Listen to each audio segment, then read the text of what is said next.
YouTube வீடியோல இருக்கக்கூடிய டிஸ்கிரிப்ஷனை எப்படி வந்து காப்பி பண்றது அப்படிங்கறதான் டீடைலா இந்த வீடியோல வந்து பார்க்க போறோம். வீடியோ ஃபுல்லா பாத்தீங்கன்னா எப்படி காப்பி பண்றது அப்படிங்கிறதுக்கான ப்ராசஸ் தெரிஞ்சுக்கலாம். தெரிஞ்சுக்கிறதுக்கு முன்பாக சேனலை சப்ஸ்கிரைப் பண்ணிடுங்க, பெல் ஐகானை கிளிக் பண்ணி ஆல் அப்படின்றது செட் பண்ணிடுங்க. ஃபர்ஸ்ட் ஆஃப் ஆல் பிளே ஸ்டோர்ல போயிட்டு யூடியூப் ஆப் பாத்தீங்கன்னா வந்து அப்டேட் வந்து பண்ணிடுங்க. ஒன்ஸ் நீங்க அப்டேட் பண்ணிட்டு யூடியூப்ல எந்த வீடியோல இருக்கக்கூடிய டிஸ்கிரிப்ஷனை நீங்க காப்பி பண்ணணும்னு நினைக்கிறீங்களோ அந்த வீடியோ வந்து ஓபன் பண்ணிடுங்க. ஓபன் பண்ணிட்டு அந்த டைட்டில நீங்க வந்து கிளிக் பண்ணாலே டிஸ்கிரிப்ஷன் பாத்தீங்கன்னா கம்ப்ளீட்டா வந்து ஓபன் ஆகும்.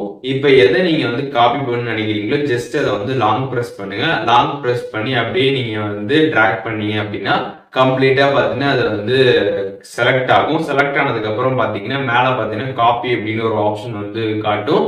அதை கிளிக் பண்ணி நீங்க ஈஸியாவே பாத்தீங்கன்னா காப்பி வந்து பண்ணிக்கலாம். இந்த வீடியோ மூலியமாக யூடியூப் டிஸ்கிரிப்ஷனை எப்படி வந்து காப்பி பண்றது அப்படிங்கறத டீட்டெயிலா தெரிஞ்சிருப்பீங்க. வீடியோல உள்ள டிஸ்கிரிப்ஷனை இதுல எதுவும் டவுட் இருந்துச்சுன்னா கண்டிப்பா கமெண்ட்ஸ்ல மென்ஷன் பண்ணுங்க, எல்லாருக்குமே ரிப்ளை பண்றேன்.